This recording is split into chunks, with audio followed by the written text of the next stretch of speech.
Ano nangyari sa inyo? Ano yung nangyari?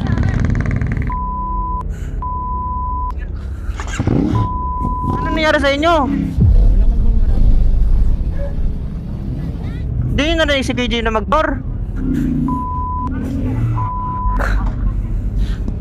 Di ba sabi ko?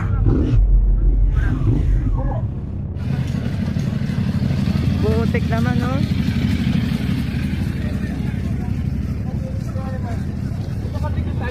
Ba't kasi kayo nagpirino? Hindi nyo narinig si KJ kanina? Na ito na yung ano?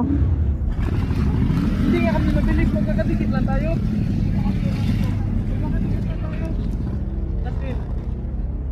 Yun na nga, ba't kasi sobrang dikit? Nakalayo nga kami nakikiruman, kaya nakahinto kami agad eh. Kaya mo tumayo, hindi? Kaya ko? Tayo ka muna. Gilid tayo muna. Kaya, maano kasi po, dikit nga tayo masyado. Tapos bigla ka nag-full stop.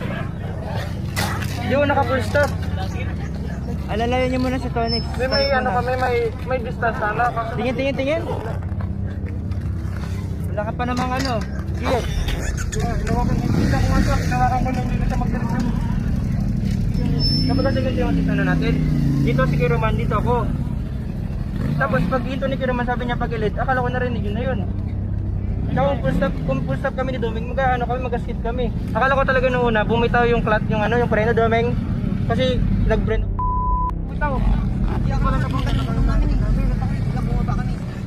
Sobrang ano lang kayo, dandan na namin. Sobrang. Baga lang rin man kami, magkakasunod man tayo.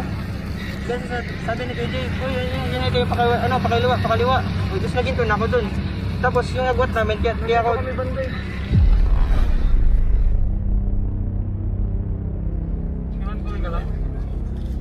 Sige na, itayo niyo muna.